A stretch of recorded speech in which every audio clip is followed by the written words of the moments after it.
What is happening? What's going on? We are back from summer break officially now. Spa is in the books. Got a lot to cover on it now. So before we dive too far into that, if you haven't already, go ahead and do us a favor and like and subscribe. Bottom left there, little QR code. You'll see that right there. That'll take you to our link tree, which will get you to all our social media, as well as our website, which has all the links to any platform that you get your podcasts on to listen on the podcast. So feel free to use that. Find us, follow us, shoot us a DM, and like and subscribe. Well, Spa is come and gone, and the best thing is it's going to stay for at least another year. Spa is confirmed for 2023.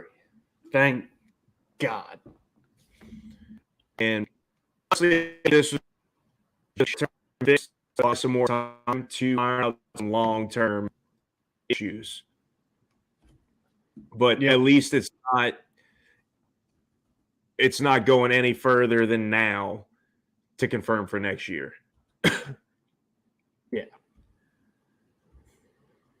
Yeah. So, I mean,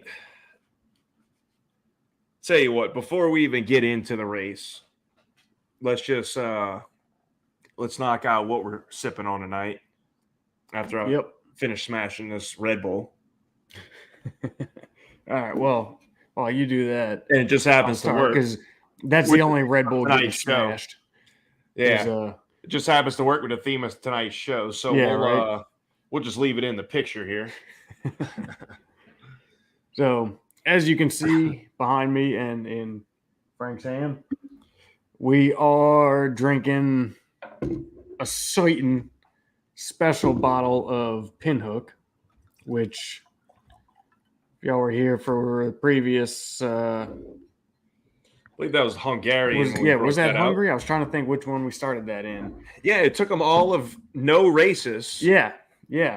So, for those of you that didn't see that or haven't, we both have a certain bottle of Pinhook that when Ferrari botches things, we'll be drinking out of that bottle. And, come into the year, we'll see if there's anything left. I have a feeling if we'd have started this at the beginning of the year, we'd be on bottle number 2. Yeah, I was about to say, we'd be needing refills. So this is only pertaining to Ferrari and strategy. Yeah. Now, we're not talking about pace or tire degradation issues or anything like that. This is strictly regarding them not being on top of the things that they should be on top of, the things that are easy to control no matter the performance of your car. Yep. So the one I'm drinking is the 2022 High Proof, which is horse name Bourbondini. Comes in at a whopping 16 hands. I don't know if that's a big horse or not, but it's a 116 proof. I don't think we've got age statement or anything. We've already gone through this one on the previous episode, but for the sake of being thorough, we'll go over them again. And after, let's do a little sneak peek. After that pour is done, I've got a nice fresh bottle of a new Maker's Virginia ABC pick, private select, that will be getting cracked open. And this one is dubbed Creamy Caramel. Sweet. It's got some baked American pure staves, some seared French cuvee, and some roasted French mendiant. Mendiant? Mondial. Don't know. I don't know. So, should be good. Looking forward to that one. That one will get cracked in a little bit. So I have a feeling that all y'all will become very familiar with the makeup of these pinhooks. Yep. I got the high proof rye from 2021 here. 122 proof. Horse name hard rye guy. 16.3 hands. So, like we said, we already went through them once, so we'll leave it at that. Yeah. And I'm sure y'all will hear about them again at some point in the near future. Probably not too far from now. So, all right. Well, only one place to start. Only one place to start. And that is the freaking rocket ship of a Red Bull that was at the hands of Max Verstappen this week. Jesus, and was it, dude? It is not only the car, it is that whole package. Max combined with the car, combined with the team, everything is on point and working perfectly. Dude, they've just freaking got it, man. Like everything, all of it. It's just there. It works. You know, it's just flawless.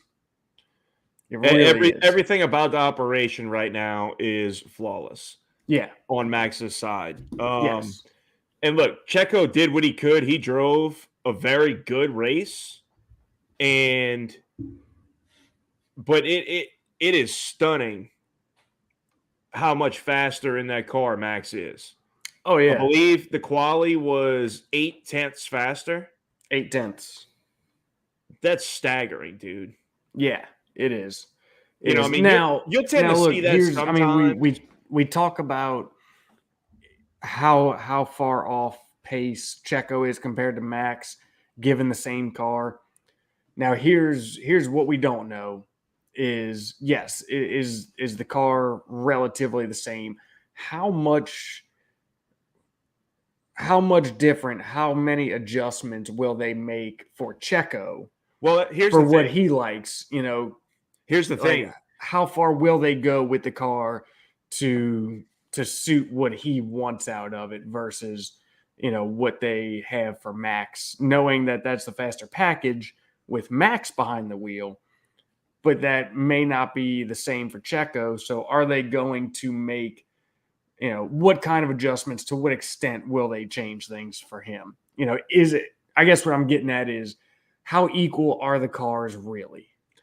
So the cars are identical in terms of what they get. The difference is, and they were talking about this on the race podcast today. Checo was asked in quali about more adjustments on the front wing after his first run in, I forget what Q1, 2, or 3 it was, but he thought about it for a while and essentially said, no, like, you got to leave it there. I can't handle any more front end. And so I think what you're seeing is they have equal machinery. It's just Max can take it further in terms of setup to get the maximum out of it than Checo is capable of doing. Yeah, well, which we knew that anyway. Right. It's not some, you know, it's something that, you know, we've talked about quite a few times. You know, a front end pointy car is a fast car, and that's Max. Checo's Right. That's Max. That's Charles. I believe that's Lewis. Like, typically the greats in history, that's what they like. That's what they're comfortable with. Or maybe they don't like it, but they're really good at handling it. Mm-hmm. Either way. But the thing is, what we saw was the base point of the car, the starting point of the car. Checo was much, much closer to Max than what we've seen previously. Yes. And as they have established their baseline and then really started to develop the car and start to unlock more of that speed, you get a better understanding of it. You can then play and take more aggressive setups, and that's falling right into Max's hands. So it's not necessarily they're developing the car to Max. It's just that Max is able to take the car to those places that Checo cannot. Yeah. When you're talking about unlocking that speed, the way you unlock that speed is through a way in which Max is very comfortable. Yeah, and that means does not suit Checo's style. Does not suit his comfortability. But I mean, dude, like, personally, I think this is one of the most dominant performances that we've seen in a very long time. And I'm including Mercedes' dominance in this because the difference between this and that was when Mercedes rocked up to Grand Prix taking an engine penalty. Everybody knew they had the fastest car, and it was just how many laps until they got back to the front. Mm-hmm. When nobody was really on their level. I would say the closest thing to it was maybe Brazil last year when Hamilton had that black rocket ship underneath him. Mm-hmm. But even still, it didn't feel as apparent right away. I mean, after lap 1, Max was in P8. Yeah. And it was like, okay, well, maybe lap 10 before he's, up in the podium spots? No, not even. I mean, lap 10 before he gets to, the back of Carlos, who had a fantastic start. Yeah, he did. He absolutely did. I mean, he had turn 1 was no contention for P1. And to be fair, Checo had a terrible start, which I think was caused very bad one. I believe it. He was at an extremely aggressive angle in his pit box. Yeah. Or in his starting box. Yeah. More so, that's something that you used to see a lot more with the smaller cars, where they would kind of angle on the front row towards each other. You don't really see it as aggressively now. Yeah. I mean, Max generally does it, not as aggressively. Right. I mean, typically they'll do it if they want to get to an opposing side of the track off the start. But it was a hard angle, and the commentators even mentioned it. Yep. Before the start, they were like, I think this is going to be a problem for Checo. Like that's a little too hard there. And sure enough, he caught some serious wheel spin out the blocks and plummeted down the order, and was essentially gifted his spot back thanks to Fernando and Sir Hamilton tangling up. Yep. Yeah, which, I mean, look, we've all seen it. If you haven't seen it, then I mean, it was blatantly obvious that Lewis just slammed the door on Fernando and squeezed him. Fernando had nowhere to go. They touched tires. Hamilton's car picks up onto the nose, when his rear goes up and over Alonso's front. And Lewis even came out later and said, he was like, yeah, that was on me. You know, he was like, he was right there in my blind spot, and I just didn't realize he was there. Which I I applaud him for just owning it and coming out and saying, you know, that was on him. Which, but man, I don't know. I mean, you know where y'all were going into breaking, and you know Alonso is not the guy that's just going to back off and give you the line. You know, I just don't. The trouble I have with it is you should know like that he's still going to be jockeying for the spot. And you should also know that if he's in your blind spot, like if you can't see him, if you can't see that you are clear of him, that if it's me, that is going to cause me to leave that car with for that reason. You know, like that's the thought process that I don't get. You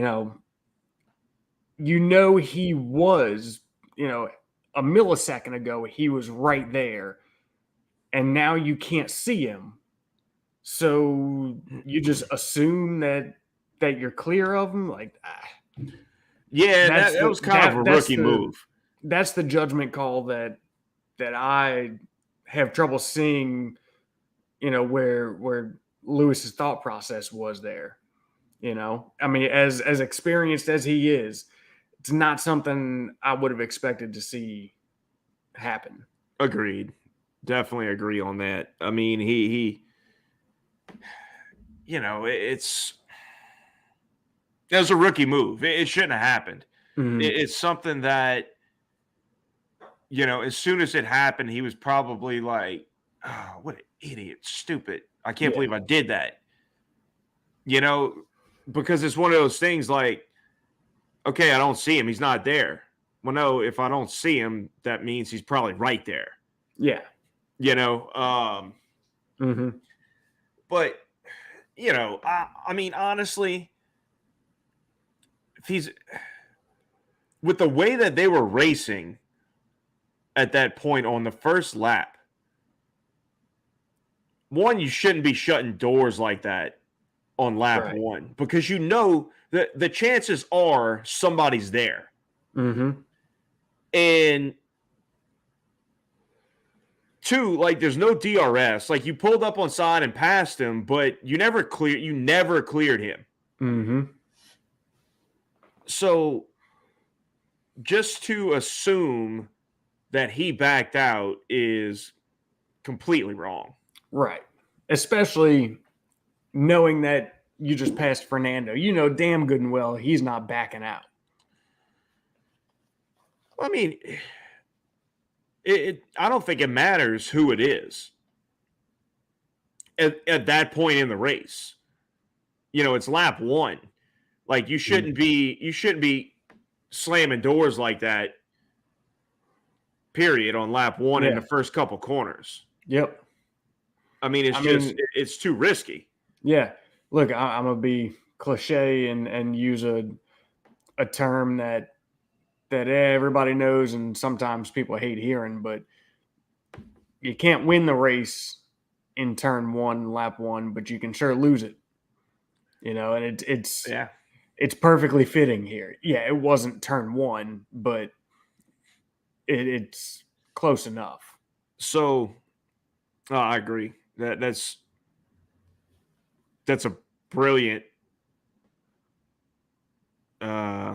saying, I guess. Yeah. But look, man, Red Bull fans are up in arms that there was no further investigation on that. And I think it's rightfully so, because if you remember last year at Monza, damn near the same, not even as egregious, really, mm-hmm. of something happened. I mean, Yep. to be perfectly honest, it was not nearly as egregious in Monza. I mean, they legit were what and what, and both had a right. They were right there. They both had a right to that corner. Yep. And Max got like a 3 or 4 place grid penalty the following race. Yep. For that collision. And, they say that they like to go off of precedent. Well, that's the precedent. Exactly. So I think that's I've been seeing a lot of complaining about it today, and I think it's a valid one. It is. It's 100% valid. It absolutely is. Given, but here we are again. Do you recall do you know which group of rotating stewards? Is it ever the same? Yeah, that I don't know. I don't know. But here we are showcasing why that is a horrible thing, horrible idea, and it needs to go away. Yeah. I mean, we'll go back to the referee in football thing. The NFL needs full-time referees, and Formula One needs full-time stewards. Yep. It needs to be a job. Yes. Agreed. To where these guys need to be held accountable in the same manner that you would hold a driver or a team accountable. Yeah, I mean, it's, checks and balances. Yeah. But either way, I mean, that's a minuscule thing of this race. Well, I mean, not for Hamilton because it took him out of the race, but I mean, it's just another thing with this stupid panel that they have where it's like, what are we doing here? Yeah. But yeah, man. I mean, look, Red Bull, God, dog, dude. I mean, they absolutely killed it. And it was apparent very early on where when I'm sitting there watching it, it's like, okay, this is Max's race. And I think it was on lap 2. Yeah. Yeah. It was very, very early. Very early. I mean, poor Charles. Where do we even start with him? Like, Man, if that dude didn't have bad luck, he'd have no luck. Dude, I mean, it started with him in qualifying, which obviously he was taking the engine penalty, but they were letting him run out his times because that affected where he started with the penalty. And with the amount of people taking the penalties, that had very big implications. Yeah, I mean, you're talking multiple 5 or 6 people wound up taking penalties. Something like that, yeah. I mean, Max started in 14th. Yep. So, I mean, look, they sent him out on his first lap in Q3 to give Sainz a tow, and they sent him out on brand new freaking tires. Yeah. Yep. Here's a brand new shiny set of tires. Go tow your teammate with these. And he even called it out. He's like, wait, what? What tires are these? Mm-hmm. Yeah, he did. And they're like, oh, it's a mistake. Yeah, those are your new ones. Yeah. Stay out. And then halfway through his tow lap, he's like, so what are we doing here? Yeah. They're like, just go ahead and do the lap. Yep. Okay. Yeah. Like, so, we never really got to see what his potential was because, I mean, the best of those tires, you didn't get to do a proper warm-up lap. They were all over the place. Half of the warm-up lap, he didn't even think he was doing a hot lap. Yeah, exactly. And then, the follow, they didn't even do a follow-up run, did they? I don't think. I don't believe. No, I don't believe. Now, I think he shot back out the pits to give Carlos a tow. Yeah. But Yeah. So instance number one of why we're drinking Pinhook tonight. right. And look, he had a grid penalty and he wasn't going to beat Max's time. But you never even gave him a chance. Like in hindsight, we know that he wasn't going to beat Max's time, right? Yeah. But you never gave him a chance to do it, for one. And it just shows the incompetence or the just absolute lack of having any of your shit together. Yeah, the lack of organization, the lack of zero organization and communication. Yeah. It's like how these things are planned. How do you mess them up? Yeah. So badly. So many times.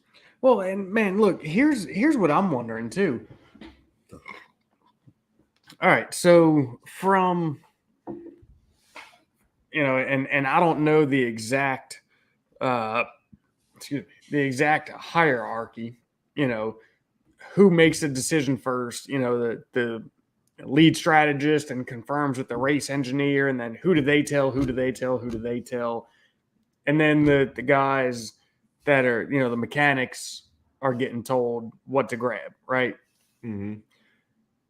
Does none of them know, like, when the strategist and the engineer get together and figure out the plan, do they not tell anybody else what the plan is? Like, do they only say, hey, grab Charles's new tires or grab Charles's old tires, and say nothing else? Like, does nobody else catch this and be like, yo, wait, hang on a second.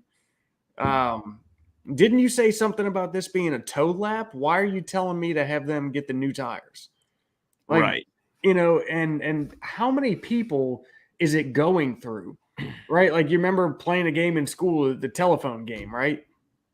Teacher tells the first student something, and he turns around and says to the next person, and it works its way all the way across the classroom. By the time it gets to the last person, it is the furthest thing from what was actually said, right? Because everybody adds something, changes something, leaves something out, puts their own spin on it, whatever it may be. Is that what's happening? Or is it straight from the origin that it's being screwed up? Which one is it? I mean, do we need to send the team back to, I don't know. I was about to say English comprehension, but they're probably not speaking English. Maybe they are. I don't know. But maybe they all need to be. Yeah, right. Like, do we need to work on comprehension, or is it truly the strategists? I'm starting to get the sense that. So this is the first time they've been in true title contention since, what year was that? 2018? 17. It's 17 or 18 when they had a legit chance to dethrone Mercedes with Vettel. And they kind of threw it away before Seb did. Seb made a mistake late, but they really botched quite a few things leading up to that. And, I mean, it's like, how do you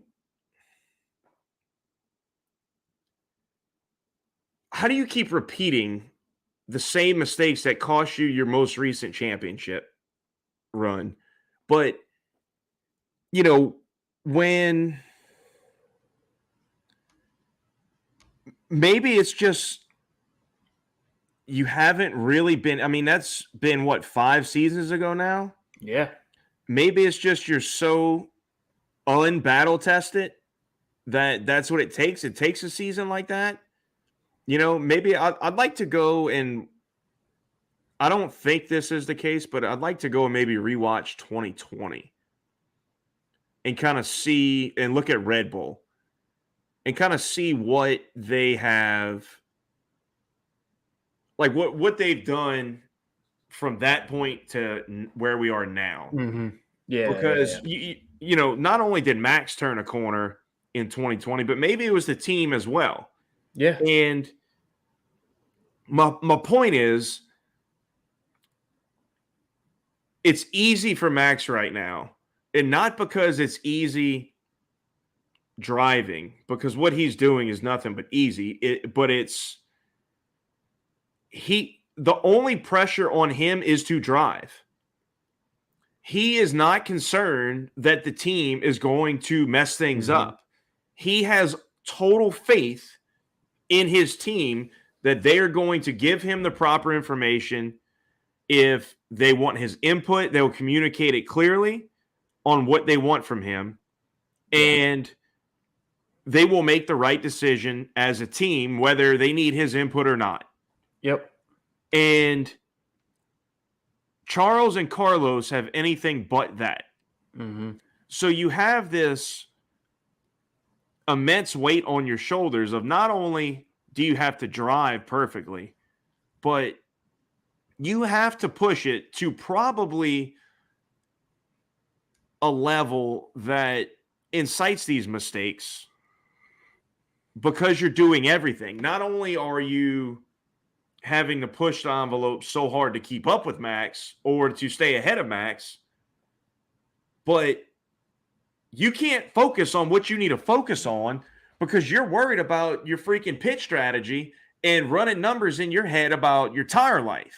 Yeah, well, and you're getting asked questions that as a driver you should not be getting asked.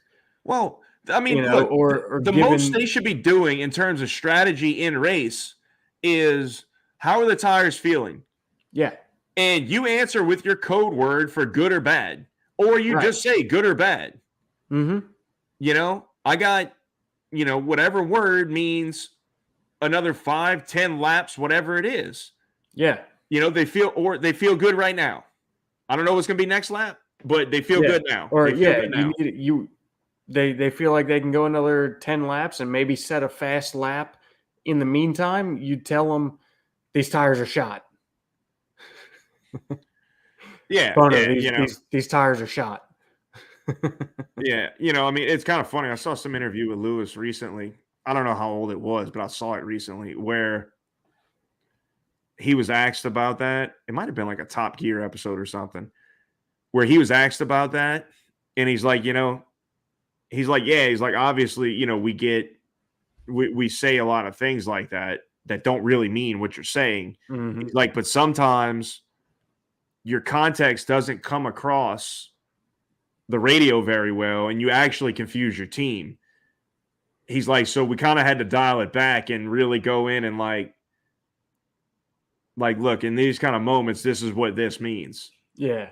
Well, it's you're going to link this to like baseball, with signals as a batter from like the third base coach, right?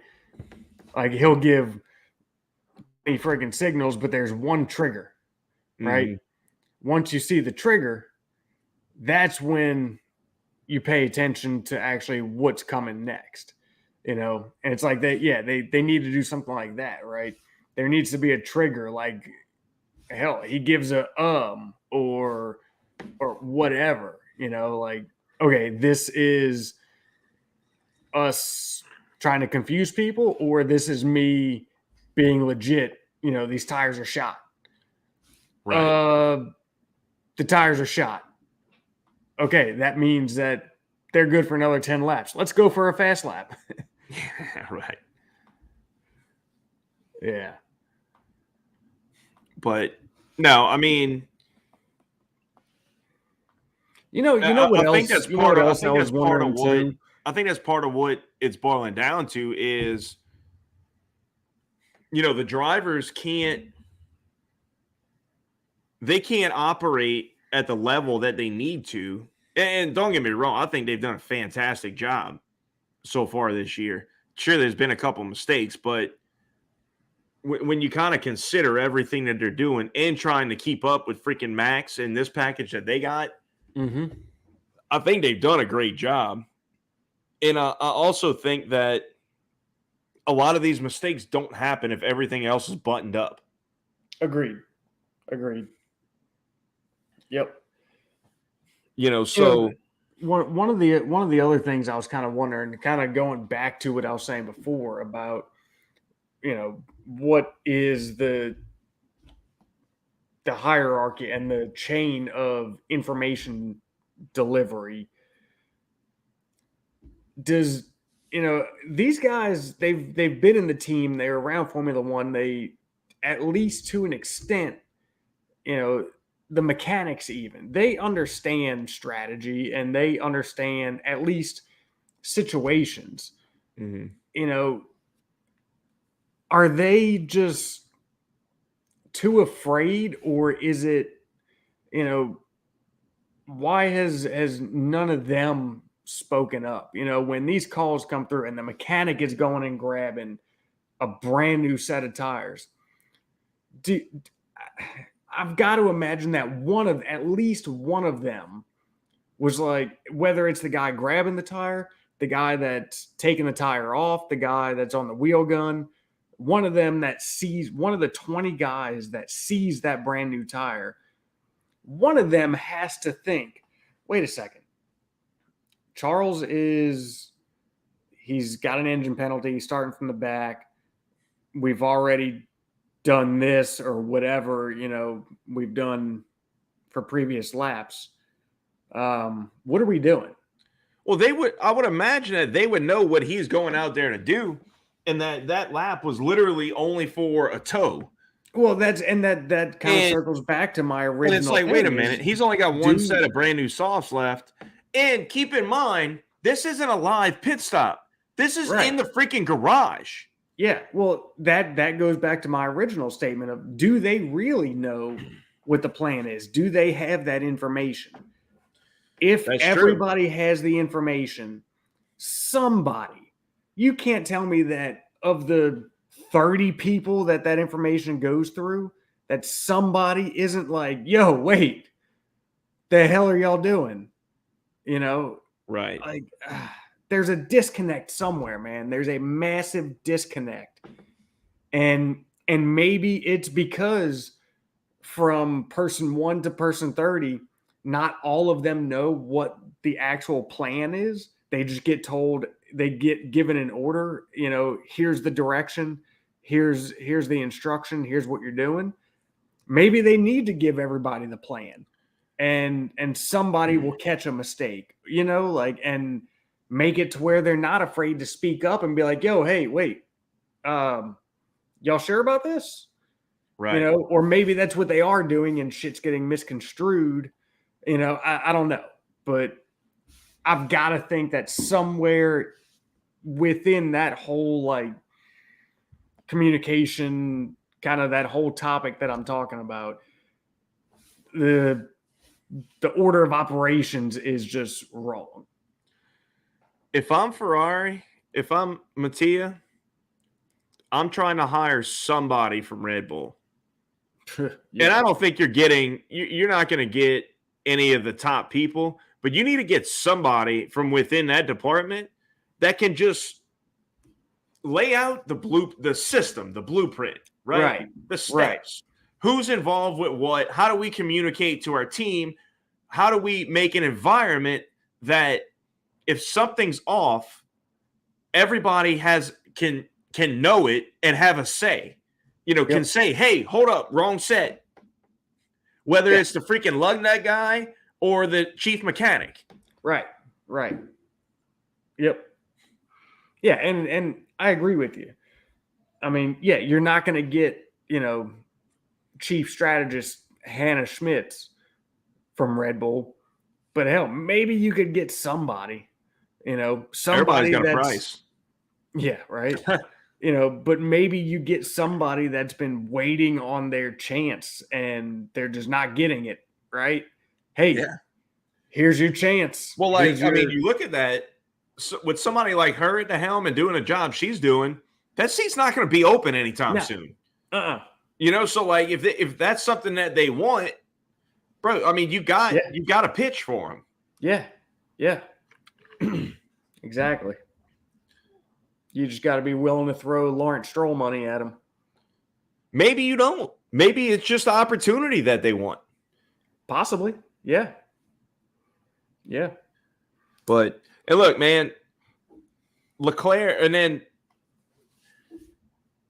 getting into the race, he was right on Max's tail, following him up the order. Max was up to P8, Charles was up to P9.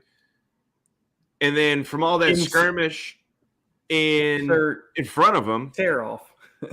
all that skirmish in front of him, if you look on the onboard, I don't know what it was, but some kind of substance came across and just covered the screen, and I'm assuming his visor as well.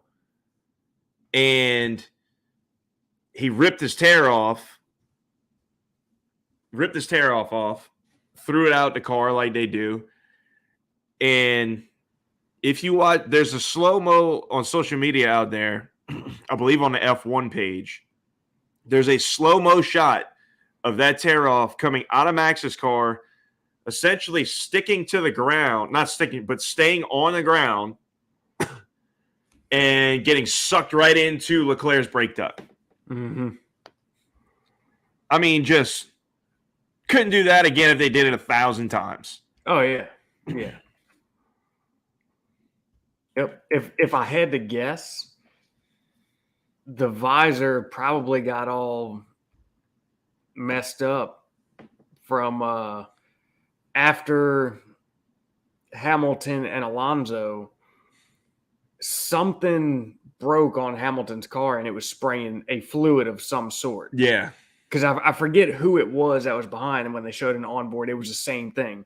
Like, just instantly the camera went. It was Vettel, I think. It might have been. Yeah. Vettel and Ricciardo were kind of duking it out. And when they came back on the track, I think it covered both of their cars. Mm-hmm.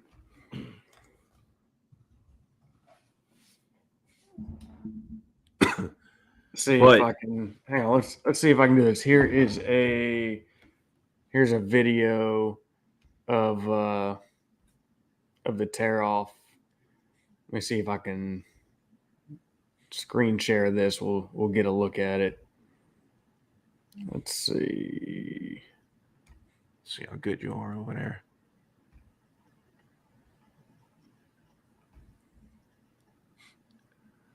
But yeah, I mean, so, and essentially that.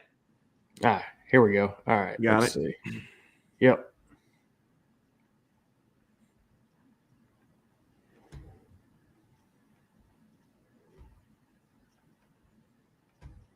Yeah, look at crap all over his camera. So let's see. See if they point it out or if. Oh, all right. Oh, there we go. There's Ricardo's. Freaking tear-offs everywhere. Yeah, right. Man, how did they pick that out? Here it goes. So that's Stroll's is what they're saying. Okay. Well, yeah, so essentially what happened, it got lodged in there. Oh, here it goes. It got lodged in the brake duct and stopped airflow and created essentially it melted and burned up a sensor, and it was the pit lane sensor. Yep. This is just going through everybody that pulled a tear off. All right, let's see. Can we just fast forward here? All right, they're gonna actually show it. All right, here we go. All right, here we go. Yep, and there it is right there in front of Leclerc's car. Yeah. So that wasn't the greatest video, but that was underwhelming. Yeah. Definitely not the video that you apparently found. No. But and that's what caused the pit lane infraction later on in the race. which was a stupid pit stop and should have never happened. For one, if you're going to go get the fastest lap, you better have like a 30-second cushion when you make that's pointless pit stop. That's not what caused the pit lane infraction. Yes, it is. It ruined the sensor that controls the pit lane regulator. I seem to recall them saying that the pit lane speeding was when they turned back around and were coming back to Parc Fermé through the pits. No. That was during the race, dude. Because that penalty didn't come out till the very, very end. I'm telling you, just like where the actual pit exit is. I was waiting for that. Suckers, you and Corey.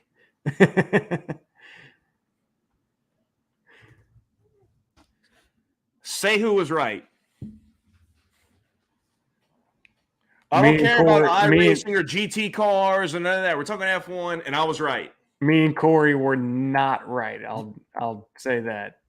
That's right. Anyway, it was terrible. You know, they call him in at the end to try and get a fast lap, which I don't even think was attainable. And you wind up putting him in a situation where he gets overtaken by Alonso and has to fight to get that place back and then try and get the fast lap when you had 2 laps left. Yeah. So, it was just utter stupidity. And even him, he's in the car. He's like, guys, I don't think that's a great idea. Mm-hmm. But if you want me to do it, I'll do it. But I don't think it's a great idea. Yeah. Well, and dude, he puts on a set of softs and goes after the fast lap, which he had a tow. He had DRS on that lap as well. And he was still 0.6 off of Max, which Max set the fast lap on lap 32. Yeah. Now, was there somebody there that he was able to pick up DRS off of? I don't know. I don't think there was, because they didn't encounter back markers. They didn't lap Latifi till pretty close to the end. That's only 10 laps to go. It could have been lap 32. It's only 10 laps to go. Yeah, that's what I'm saying. 12 laps to go. Yeah, that's right. It's 44. That's possible. I think it was later, but nonetheless, dude, I don't see where they thought they were going to pull out, especially knowing that Max set that on lap 32, which means he had already burned off a good bit of fuel. He was a good bit lighter. If Max had set that on lap 10, maybe then you could say, okay, fresh set of tires, we're low on fuel. But still, that's a significant amount. No, that's a significant amount more fuel than what Charles would have had at the time. Oh, I know. And they say, I forget what the ratio is. Like every kilo of fuel is essentially worth like 1.5 or something like that, or a 10th. I don't remember what it is, but no, 10 laps is a lot. But what I'm saying is, if Max had set that way earlier, maybe it's justifiable that, okay, Max was pretty heavy then, we're a lot lighter now. Like, this is possibly attainable. But you did not have a comfortable cushion to Alonso, right, to go for that. Like, that step one, what's our gap to Alonso? It's 20 seconds. And a pit stop is 20 seconds. 20-second loss. Step one. Okay, that's not the right call. Here, let's go again of why we're drinking Pinhook. So I'm gonna switch it up here a little bit. I'm still sticking with the Pinhook, but give me a pour of Calandro's pick. That little store pick. Always a solid choice right there with that one. Yeah, that's a good one. I actually have. I don't go into it. I often. haven't even opened my other bottle of that since I polished off that first one. I haven't even cracked open the other one. That man, when I first got that, I wish bottle, Hocus would do a store pick of the Pinhook. Oh my god, man! I wish. I hope that's coming soon. Yeah, might need to put that in somebody's ear. Pull a request in. Yep.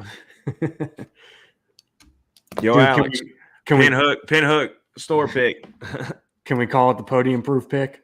Oh, that'd be tight. But no, it's Right? gonna be called the Ghost. Podium proof ghost. Let's move on down the line. I mean, honestly, we could spend forever talking about how Ferrari screwed things up. And look, man, Carlos, he did what he could. I think Carlos drove a great race. Mm-hmm. He just they didn't have the pace of the Red Bulls. No, they need less freaking drag. Partially because they refuse, even when they run their lower downforce wing, they refuse to run a low downforce setting on it. It's like they still think that they're going to make up enough time in that technical sector 2 to outclass the Red Bulls. And it's like, I get early in the year when you made that play, right? And in qualifying, it's worked. But it doesn't translate to the race. Yeah. It doesn't on these tracks with these big time high speed stretches. That Red Bull just eats you alive. And even if you're in ridiculously faster on these technical parts, which they weren't in Spa, but the other tracks when they've done it, they have been. But those places aren't conducive to passing. Like, they're not sections of the track where you can overtake. So, just another point of use your brain and set your car up to be able to overtake or to defend from being overtaken. Yeah. Not just be a freaking sitting duck. Well, and even in those technical sections, right? You run a low downforce setting. So what does that mean in those technical sections? The car is going to be a little bit more loose. Right.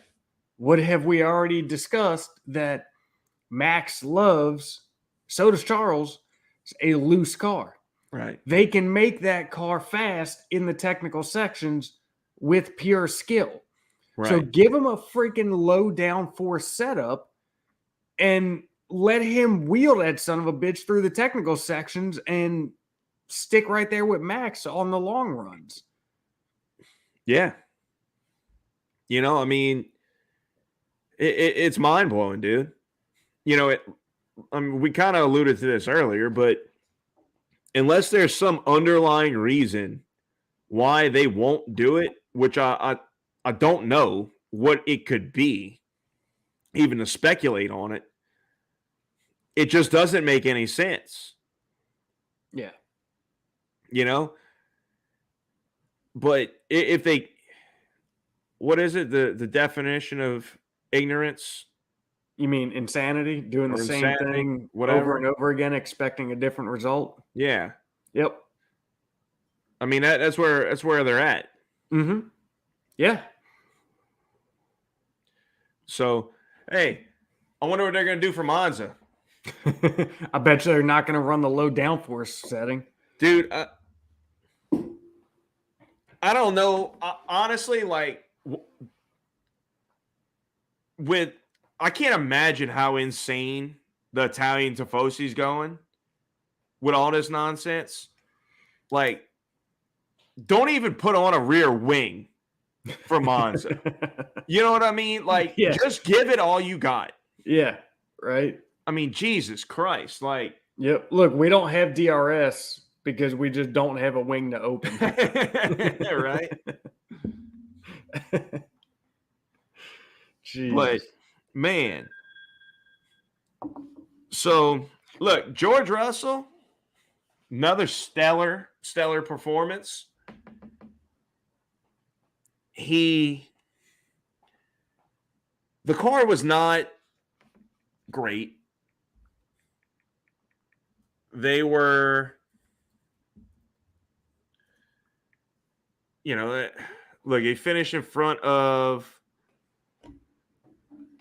Leclerc, who started in 15th and had a multitude of problems in the race. Yeah. And one thing, I don't think his pace wasn't the same after he bumped wheels with Checo, when Checo kind of booted him off at Lacombe. No, dude, at that point, like he just not instantly, but Almost instantly. Almost instantly started just falling back. Yeah. Yep. Like, I don't know if I didn't see anything come off the car, but something wasn't right. Yeah. Yeah. So,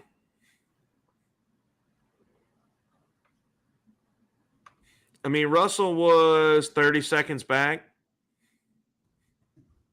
And, he's making a late run at Carlos. And really, it was just it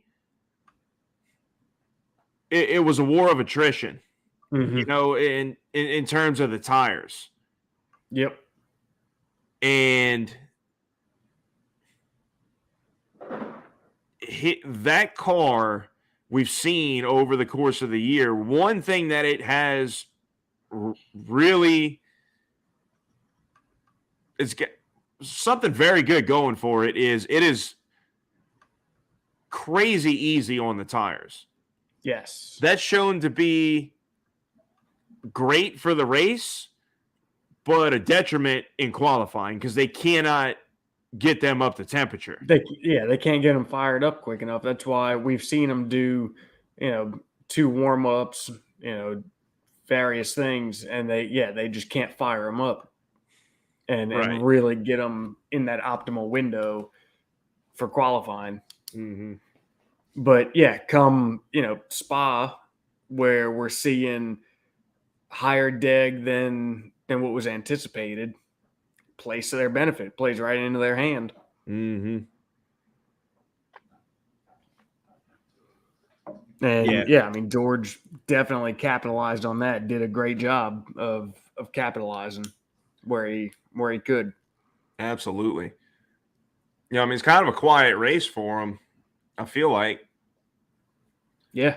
I mean, I know he was pushing, trying to get it, trying to get that podium, but he made a mistake. I don't even know if they showed it, but the commentator said that he made a mistake. Yeah, when he was ran trying to run wide down out of Carlos. And then right after that mistake, he came on the radio and told the engineers, like, guys, my tires are shot. So I think it was just one of those cases of, Carlos went with the hards. I don't recall if George had the hards or the mediums on. Yeah, I'm not sure. But clearly he was running those things hard, trying to catch Carlos, and maybe Carlos was more concerned with conserving or whatever, just making sure he had some left maybe to fight if he caught him. Right. And, it wound up in Carlos's favor. Yep. Could have turned out different if he didn't make that mistake. But if he's saying his tires were done, I mean, the chances of him, being able to continue to close that gap were probably slim anyway.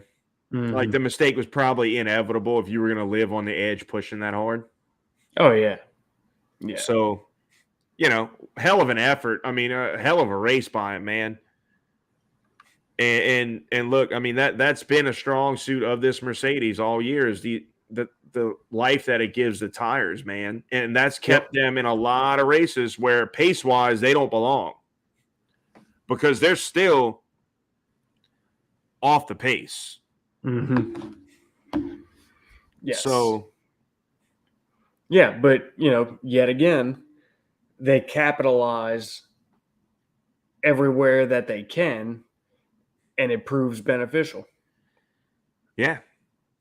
That's been their MO this season. Capitalize where possible, and look what it's done for them.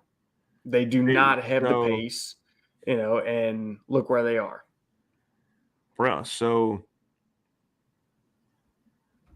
in Q3, Max set a 143.6, which was just staggering. Lewis was the faster of the Mercedes in quali. In P7, set a 145.5. Mm-hmm. That's 1.9 seconds. Yeah. From first to seventh. Yeah. That is insane.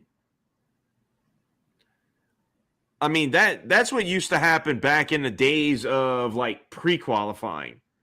Well, dude, I mean, that's early 90s when you had like the McLarens and then everyone else, or you had the Williams and then everyone else. Yep. And it was like, okay, what can I beat my teammate by a few tenths, and then third place is going to be a second and a half behind us. Mm-hmm. That's like there's that picture floating around of the radio transmission, between Bono and Lewis, saying you're 1.8 off, and he's like 1.8. I could be remembering it wrong. I think he said something like 1.8 seconds. Like he couldn't even believe how far off they actually were. Like, dude, Jesus, like why would you? Yeah, right? Like you don't hear that. Yeah. Well, like, and man, he went out. Or maybe like when you think if it would be like Q1 when there's like 20 cars. Yeah. And you'd be like, okay, like, man, that puts me like P17. Mm-hmm. But not P7. Yeah. Yeah. Oh, yeah. That's unreal. Mm-hmm. I mean, even still, though, like, if you just, all right, scratch Max because there was such a freakish time. Go to Carlos, and he was still over a second off. Yeah. 144.29. Call it a 144.3. And Lewis had a 145.5. Yeah. Yep. The 1.2. So, I mean, like, honestly, dude, like, it's Formula One irony at its best, right?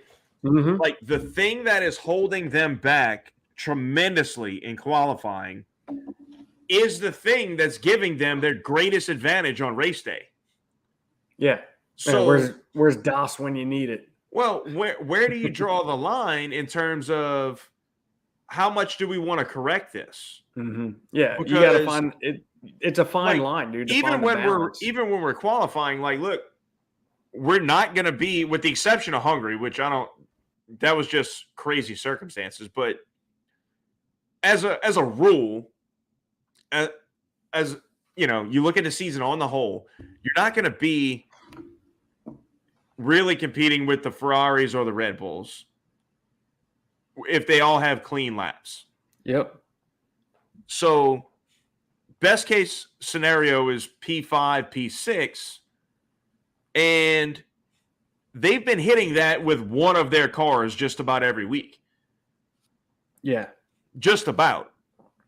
Now, it's like, okay, so we don't really have a shot at catching them. And it really gives us an advantage in the race and maybe allows. So do we just leave it alone? Do we maybe play with it a little bit? Like what? That's a decision they're going to have that they got to work out. But it's an interesting dilemma. It sure is. It absolutely is. Something else that we didn't see this week, which we kind of thought we would. I was kind of hoping to see it, was the absolute rocket ship of the Alpine that we saw in Saudi and Baku and Canada. Yep. And I'm a little curious if they were just like, and Fernando's another one, man, that can live on that edge where you could you could rip that downforce out of there and let him just manhandle that car through sector 2. Yeah. Yeah, absolutely. But I don't know what it was that would encourage them to do it at a place like Baku and not here. Yeah, or I mean, have they? I know generally, we don't kind of keep tabs on everybody else as much as like the real front runners, but although Alpine is, up there in the rest of the mid pack, but did they bring an update at some point that coincides with that rocket ship that they had not really existing anymore? Did it kind of backfire a little bit, whatever update they brought, maybe? That's a good point. Maybe we just didn't see the correlation with it. Yeah. But, yeah, I mean, it's possible. But either way, I feel like you could, like, if you're going to dial the downforce out of there, you're going to dial it out. Right.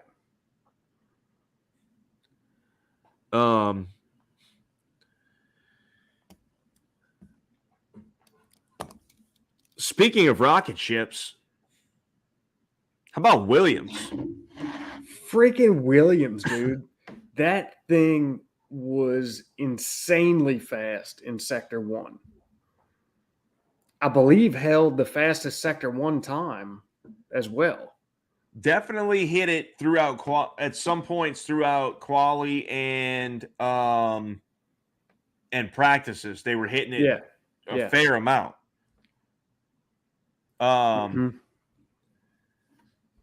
They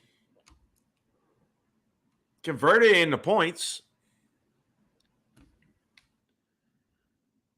Yeah. Albon made it work. P10. Yeah. Which he's done on a consistent basis, man. He has absolutely delivered when it's there for the taking. Yep.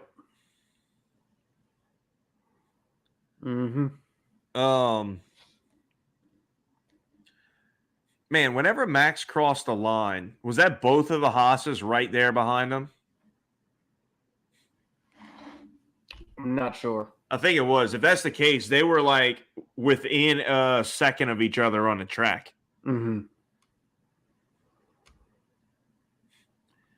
Yeah, that I don't know. Danny Rick finished in 15th, Lando in 12th. And Danny Rick was only 3 seconds behind Lando. Not even 3 full seconds, 2.5, really. Yeah. That was a little train right there, but I felt like Danny Rick for 2/3 of the race was driving a good race and was well up into the points. He was. And I honestly don't know what the tipping point was. What happened? Well, I know he pitted. He got shuffled back in a pit stop. That's what cost him. Was it just the strategy that they had him on? He just pitted later?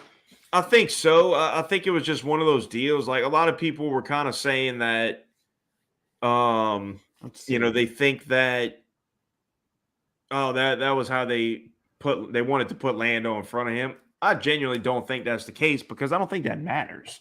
Yeah. Well, okay. So Danny Rick pitted. His last pit stop was on lap 32. Yeah. When was Lando's? Lando was 29. Let's see. Danny Rick pitted on lap 12 and 32. Lando pitted on 13 and 29.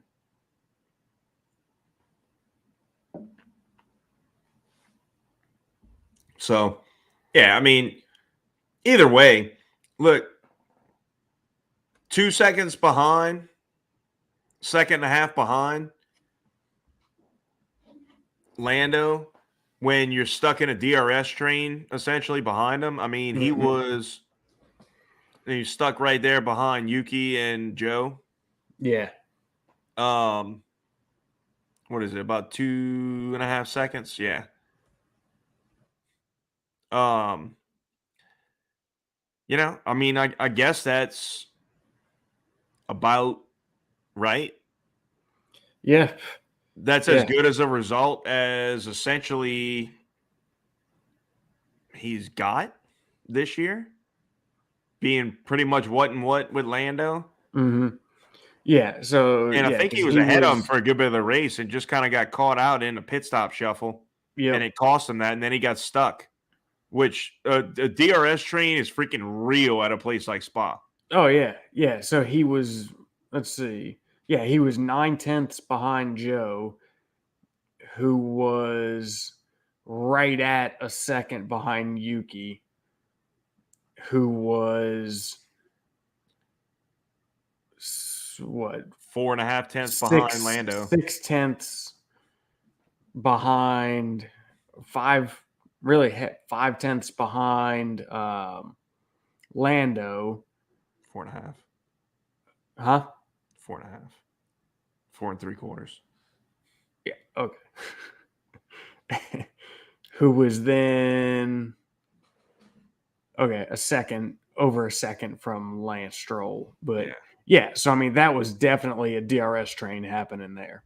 But look, I mean, 10th through 15th was covered by 6 seconds. Yep. 5.5. 5.5? Yeah. That's pretty crazy. But yeah, man, I mean, so I don't know. Dude, that damn McLaren is just an absolute enigma on what it's going to look like every race. Like, yeah. I mean, it's what is it going to look like next week? Who knows? Yeah. So, all right. Anything else on Spa?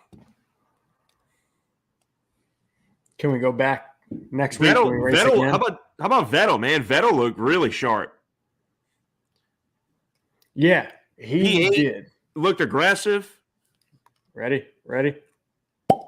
Oh, good one. That was good. Gotta love a Maker's cork pop. Oh my God. I might grab that for my next pour.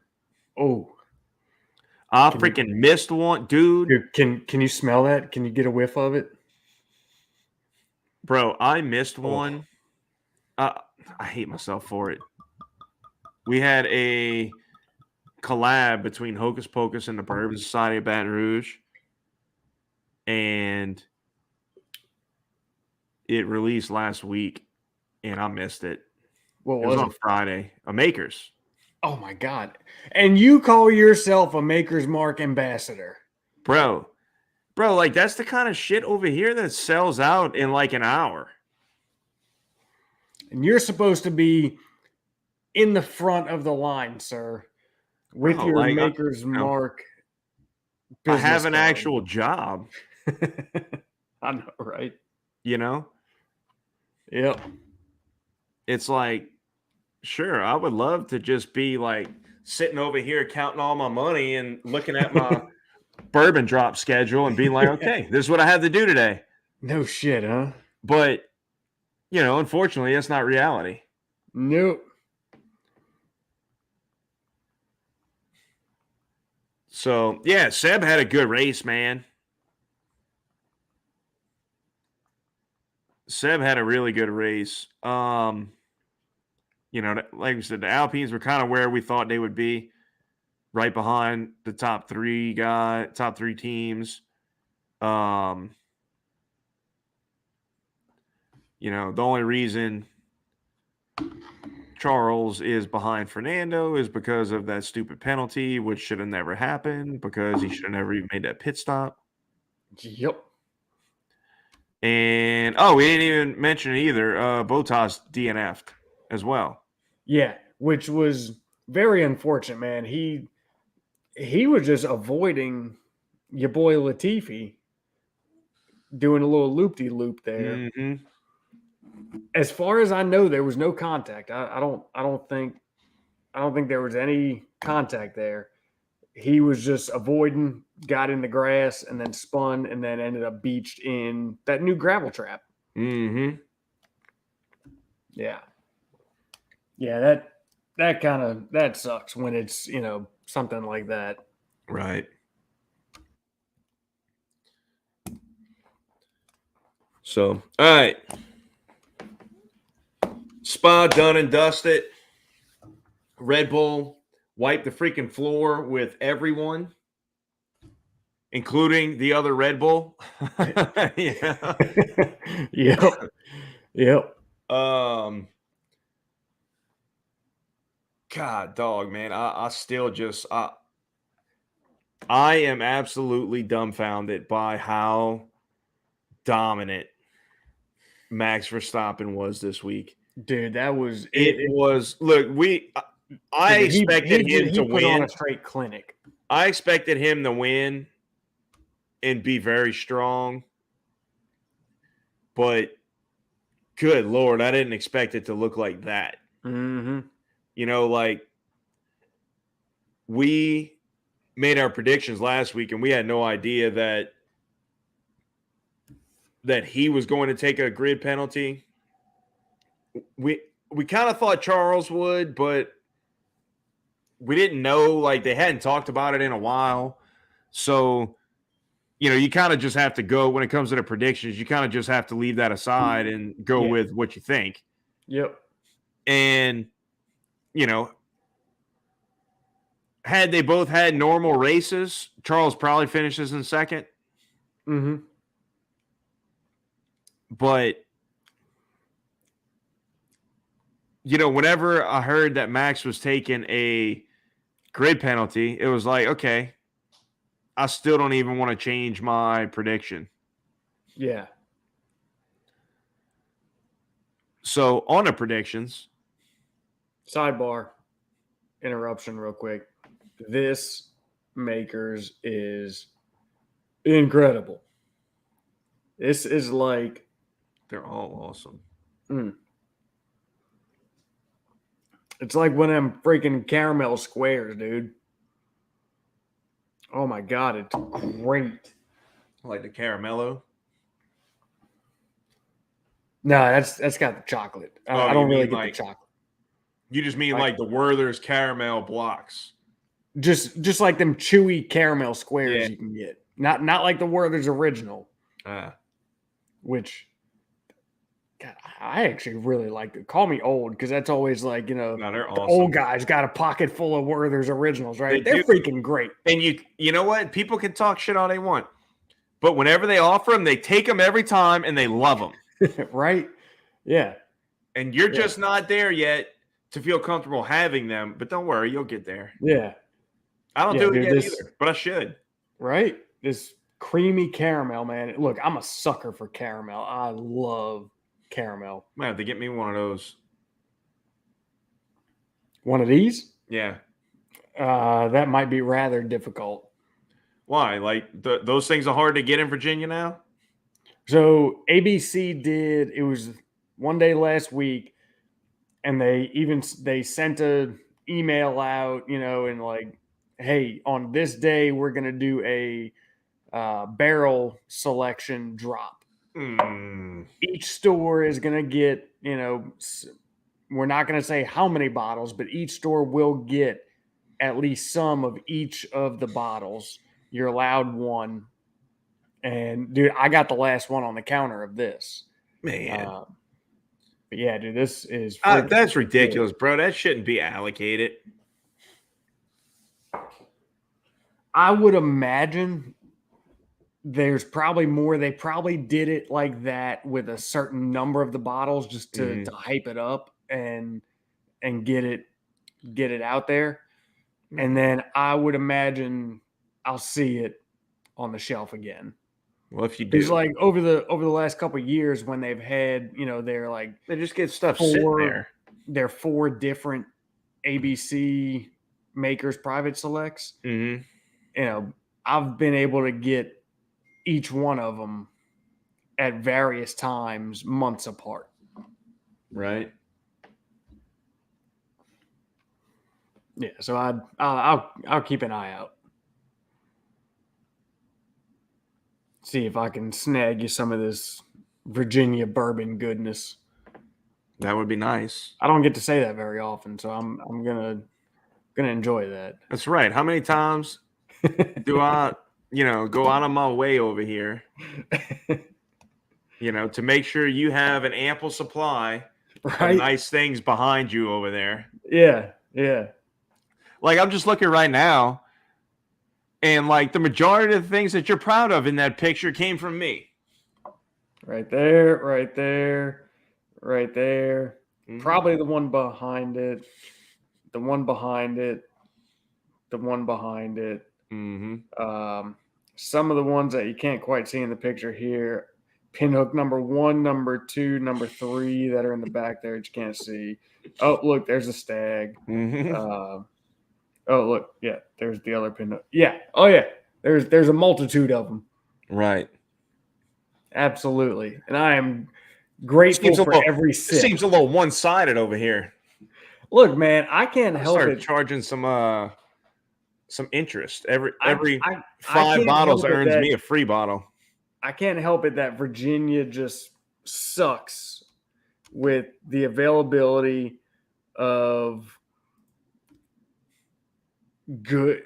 I'm not going to say good, but because like most all these good ones I have from you, shy of like the Stag and the E.H. Taylor single barrel. That's right. That small batch isn't from you, but the E.H. Taylor single barrel in the tube back there, that is.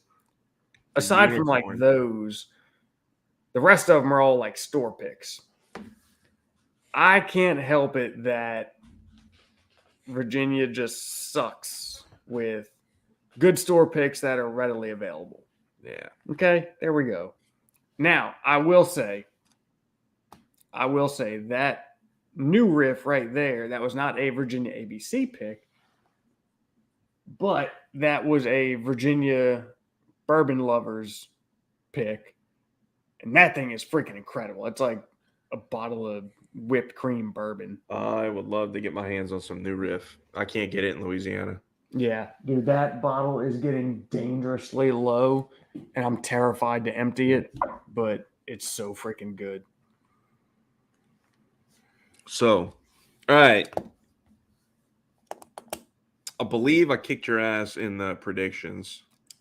Hang on. I know I got 2. I picked Max Charles Carlos. And I know I got Max and Carlos right. Yes, you did. Yes, you did. I got 1 right. I got Carlos. I had Leclerc, Max, Carlos. Yep.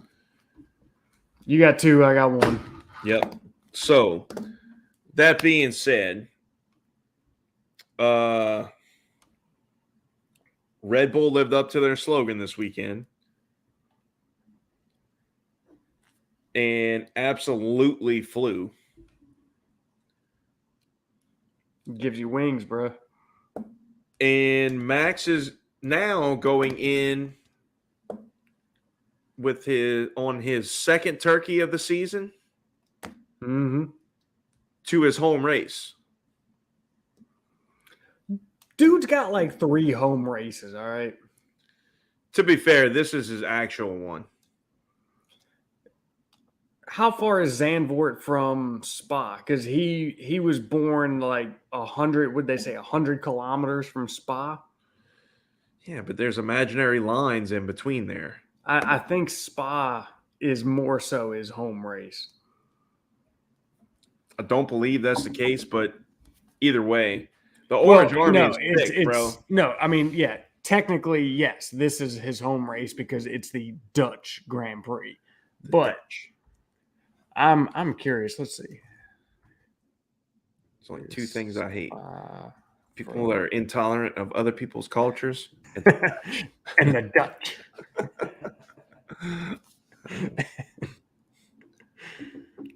Let's see, 228 kilometers from Spa to Zandvoort. And if he's 100 kilometers from Spa, that means he's 128 kilometers from Zandvoort. Oh, Lord. So Jesus. Technically, Spa is his home race, if we're getting technical here. Killing me, Smalls. All right. Lead us into Zandvoort. I need to grab a new little pick here. What you picking there? We'll see in a second. Go ahead with Zandvoort. Makes me think we're going to see something special, something we ain't seen before. So, yeah, Zandvoort on the map next. Pull up some specs here. Zandvoort, track specs. We've got, 14 turns, 2 DRS zones, 2.6 miles. Honestly, I'm just going based off of the track map and kind of knowing what we know thus far. There's a good run down the front straight. But I don't think the rocket ship of Red Bull is going to play as big a role here. I'm more inclined to think that they're not going to be as dominant. However, there is a lot of flat out here. Just looking at, so you've got front straight, come through turn 1, turn 2. I'm going to go ahead and guess that's damn near flat out. Is 3 that banked? 3 is a bank, I believe. 4, 5, 6 is going to be flat out. 7's probably just a little lift. 8 is going to be a dab on the brakes. 9 is going to be a dab on the brakes. 10's probably just kind of a lift. 11's a hard 90. 12 is, if I'm not mistaken, 12 is banked. And then 13, 14 kind of reminds me of like Parabolica, where it's tighter on, it's like it's 2 turns. Parabolica is 1, but here it's 13, 14, it's 2 turns, but it's kind of all one. You've got a tight early apex and you kind of swing out to a long sweeping full throttle. It really reminds me of that. Let's see if I can't really see it on this map. I was looking to find, I believe 3 is banked. And I'm pretty certain 12 is. So, yeah, Either way, it should be a good race. I don't think top speed's not gonna be so dominant, but there's a little bit of speed here. However, it's speed with a little bit of little bit of downforce needed for some top end. Yeah. And look, the Red Bull's been good everywhere. Yeah, I mean, there's really at this point until there's nothing that doesn't suit them. Honestly, up until this past weekend at Spa, that's been the same for Ferrari as well. Ferrari, they had their trouble at Hungary mostly due to the weather with the tires and all, but they hadn't been dominated. If anything, Ferrari had actually had some dominating performances over Red Bull. Yeah. Because look, Max was able to win in Saudi and pass him up, but Charles was like less than half a second behind him when they crossed the line. Right. Charles dominated Australia. Max wound up DNFing, but that was going to be a dominating performance. Yep. Barcelona. Charles was smashing that race. And his car blew up. Yep. Monaco. Charles was smashing that race. And they screwed him over royally with strategy. Yep. That might be the worst one of the year. I think so. Yeah. That's this is the first time that Ferrari has really just gotten destroyed. Mm-hmm. Yeah. On raw pace, not from their own doing. Destroyed, not on. Like there was nothing that they could do. Right. Yeah. I mean, they made their mistakes, but not really with Carlos. Right. That's what I'm saying. Take those out of the equation or just look at Carlos, and they just got flat out outran and destroyed. Max just put on an absolute clinic and took everybody to school. Mm-hmm. That's all it is. So I would expect the previous gap of plus or minus nothing to resume at Zandvoort. Mm-hmm. I think Spa was one of those special tracks where it accentuated everything that Red Bull did great. And with Max behind the wheel, it allowed them to put that setup in a place that car could not be touched. Yep.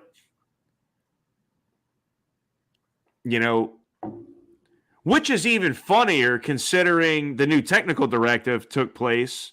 Yeah. Where Mercedes was thinking they're going to be back in the fight, and Red Bull was like, hold my beer. Red Bull was like, the funny thing is Christian Horner, bro, like the pettiness between him and Toto is still like unbelievable. Yeah. It's so good between both of them because they both get one up on each other from time to time. Yep. And somebody asked him about it, and Christian was like, well, I mean, we really got to thank Toto for the new technical directive. And it's like, bro, I mean, if that's not a freaking burn, like, right? Yeah. God, dog, the salt is just strong with these two, man. Yeah, it is. Yep. And I'm here for it. I love the pettiness back and forth between the two of them. Oh yeah, dude, I think it's awesome. Mm-hmm. Absolutely. All right, man. So I'll go ahead and start it off with Zandvoort predictions. Oh, we going there already? Well, I mean, we what do you think Mercedes is going to do on this track? I don't want to get in predictions yet. I got a few things that I want to go down talking about Zandvoort because I think this is an incredible track. Oh yeah, I think it is freaking awesome. I'm so glad that we're seeing this back on the map. Dude, this stretch of tracks, Spa, Zandvoort, Monza, it's got to be the best on the calendar. Yeah, the best 3-race span. So Mercedes, man, you know what I don't know, because what's going to really determine how Mercedes looks is what happens with tire deg. Mm-hmm. That's we've established that that's their strong suit. If it's a low deg track, Right. they might be in a bind. And I don't recall well enough what Zandvoort was previously, but it doesn't really matter because these are completely different cars. Right. And completely different tires. Right. So, it depends on what the weather conditions are going to be and just how these cars are going to play on that track. And I'm not sure what to think about Mercedes, honestly. Time out. Something just clicked for me with Ferrari, with their setup. So the weather changed. Now, I don't know. I didn't look at the forecast, but they said it was kind of the temperatures that they hit on Sunday were kind of a surprise as to how hot they were. Mm-hmm. So I'm curious if they were concerned about getting temperature into those tires. So they went with higher downforce for that reason. And then it wound up being a lot hotter, which caused them to have serious deg issues. Yeah. Well, I mean, man, look, that's kind of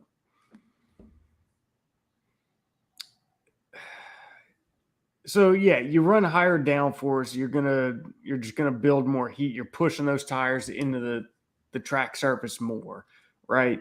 Mm-hmm. And you're heating them up more, you're gonna risk higher deg.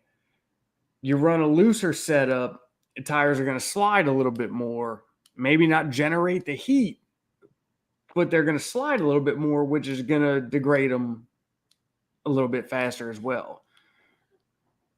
So But maybe with these 18-inch low pros compared to the old ones, maybe you don't get as much sliding on the other ones and as much movement in that tire. So you're going to get less movement out of these for sure. Right. So a looser setup is definitely going to slide these more because, yeah, those old ones, you had so much more sidewall to kind of absorb that. Whereas now that looser setup is going to directly translate into those tires. But aren't they a significant amount wider as well? I don't think so. I don't think they're any wider. Are they the same width? I think they're the same widths. Okay. Yep. So I was thinking if they're a little bit wider, then I mean you're generating a little bit more grip naturally from the width of them. No, I think the width has stayed the same. So therefore your mechanical grip, your contact patch, that is all staying the same. Well, I say your mechanical grip is staying the same. That's also affected by sidewall and whatnot. But your contact patch, I believe, is all the same. Mm-hmm. Yeah.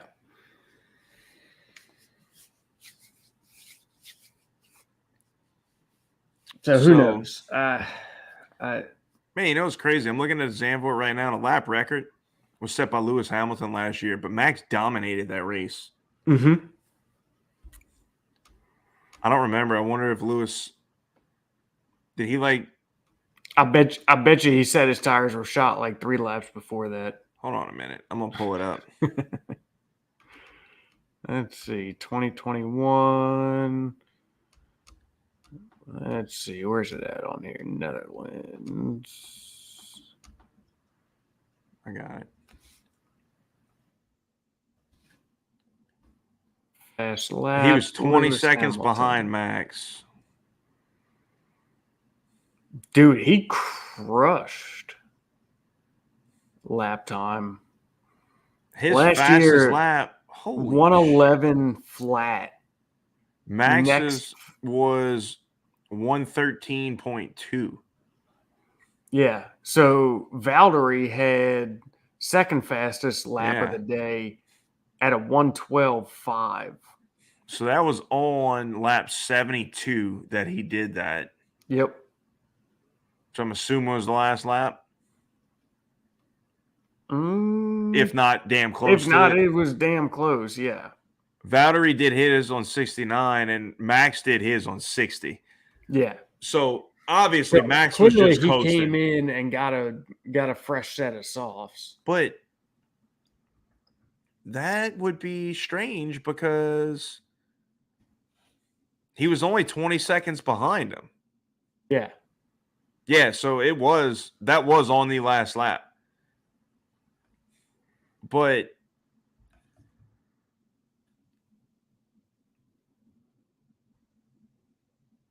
I don't know, maybe he was like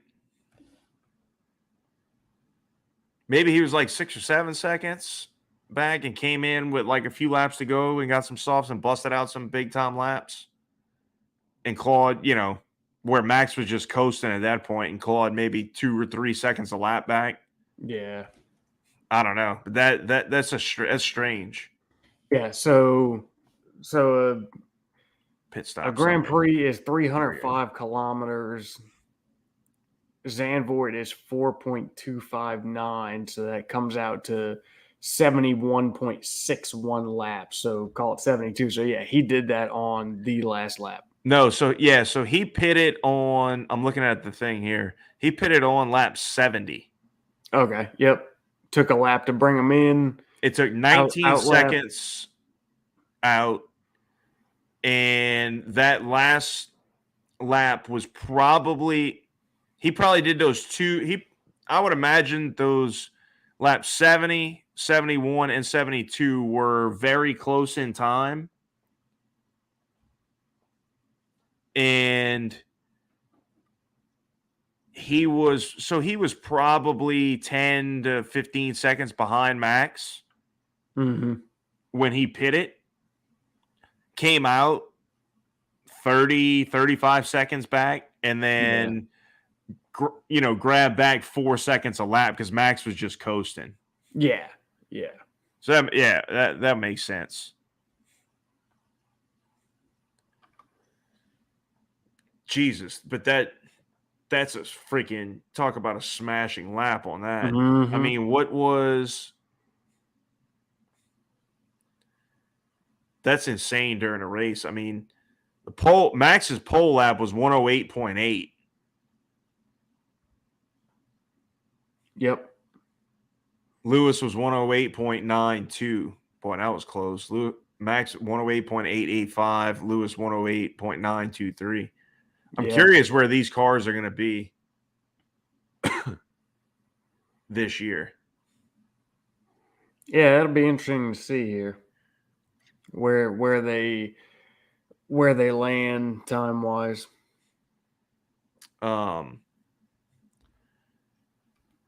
yeah, man. I mean, I'm excited for it. I think we'll see. Like I said, I think we'll see it even out a little bit again, kind of swing back to the gap that we had been seeing throughout the year. And then the following week, we'll probably see it swing back to similar to what we saw this week. But I would imagine that this was probably the perfect storm, because I think Monza is the kind of track where, like, Ferrari can just dial out the downforce. You know what I mean? Like, yeah, it's you don't have a corner like Eau Rouge and Radion in Monza. You don't have that super technical long chunk of midsection. You have a couple little technical sections, but they're in short bursts separated by long straights. They're not all bunched up together. Right. So I think we'll see a normalization this week and then a slight tip back to Red Bull the following, but who knows? Yeah. So, I mean, look, dude, after this week, we'll go ahead and jump in here. After this week, after what we saw, I can't go any way but to pick Max to win this week. Yeah, that's exactly where I was at. I think you're going to see. Honestly, dude, I'm going to have to go with the same order I picked last week. Max, Charles, Carlos. Honestly, I think Carlos drove a better race than Checo did. This past week. But I mean, we saw what that Red Bull was doing and was capable of. Like, there was no competing with that. Yeah. And I mean, what Carlos was only 9 seconds back from Checo. Mm-hmm. And dude, I mean, that Red Bull was a goddamn rocket ship. Like, it was insane. So personally, I think you'll see that if Checo finished anywhere but P2, it would have been a failure. Oh, completely. Yeah. So I think we'll see him. I still believe that he has fallen off from his previous form. Agreed. But with this car at this track, there was just nothing that could be done to stop a Red Bull 1-2 short of an engine explosion or almost some sort of deal. Checo getting caught up in Fernando and Lewis's deal. Mm-hmm. Yeah. But short of something like that, once it got rolling, it was almost inevitable. It was a given. Yep. Yeah. So as far as Zandvoort goes, I was actually gonna be right there with you, Max, Charles, Carlos, just for the sake of being different. I'm still going Max, Charles, but I will go ahead and throw Checo in P3.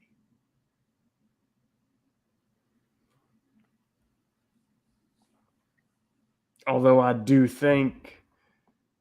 You know what? I'm going to change mine. You're going to throw Russell in there, aren't you? I am. I'm going to put Russell in P3. I thought about it. I'm put Russell in P3. I thought about that, actually. Because, I don't know. I mean, look, I feel like we keep going off of what should happen.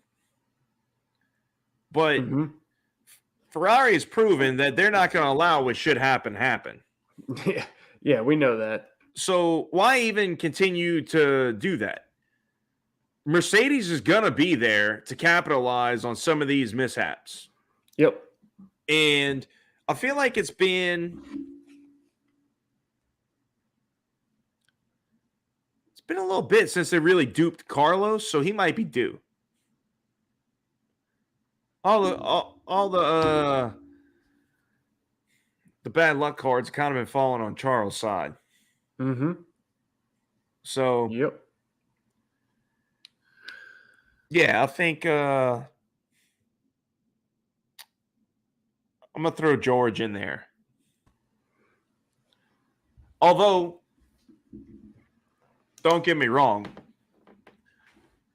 I do think Carlos will be very fast and, through no fault of his own, miss out on the podium. Ferrari is just pushed to that point where you can no longer give them the benefit of the doubt from the great car that they have built. Yep. Because they continue to screw that up. Yep. So that's where I'm at. All right. Let's see what happens. So, all right. Well, you got anything else on here on Spa, Zandvoort? Anything else to add? Yeah, I'm ready to make my prediction. It's done, bro. on what? Red Bull double everything. Driver, constructor, all of it. Yep. And Noted. they may even won to it. It's possible.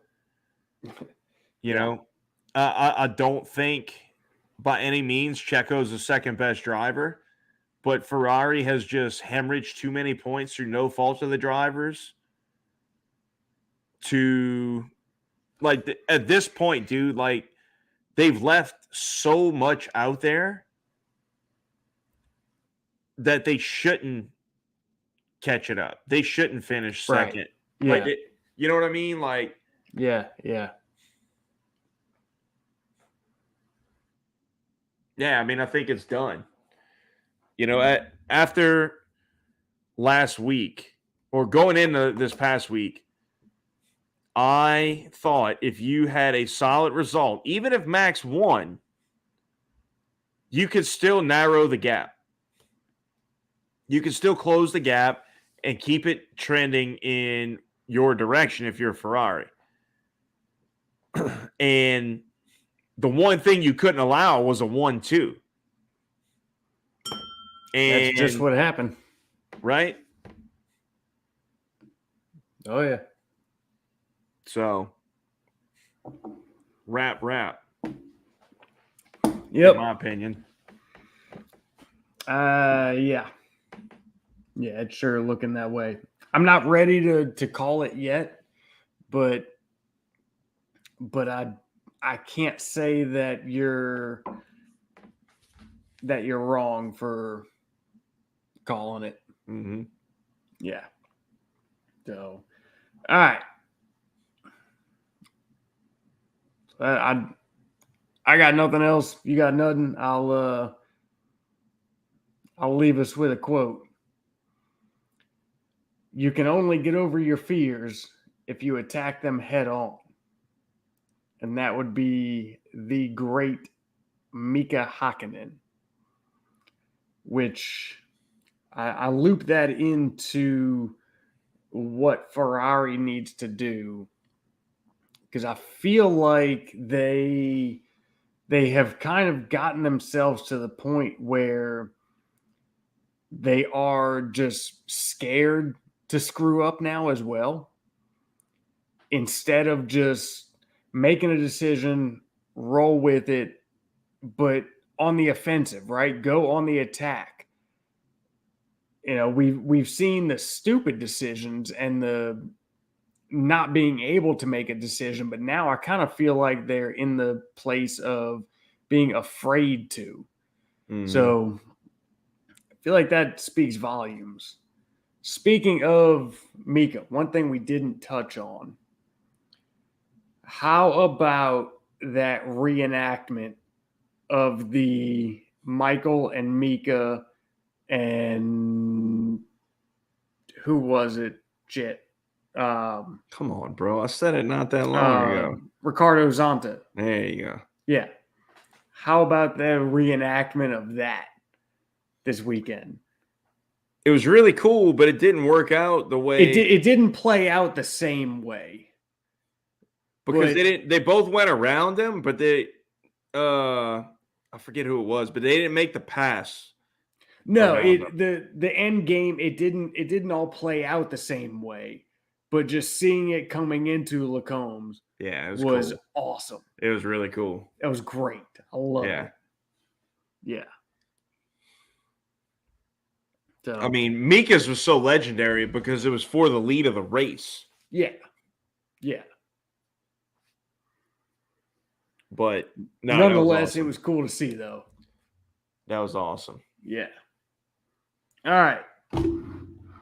That's going to wrap this one.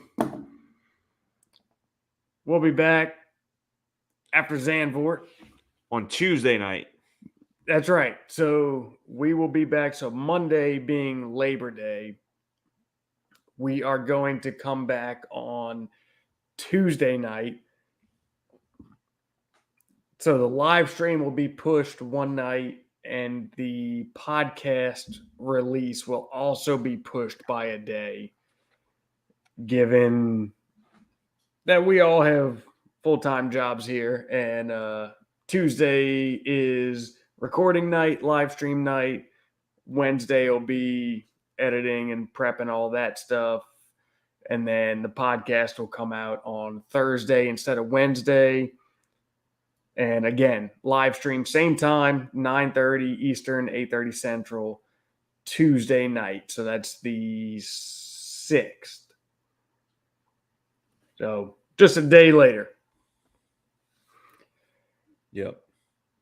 All right, cool. So as a wrap, thank y'all for hanging out with us.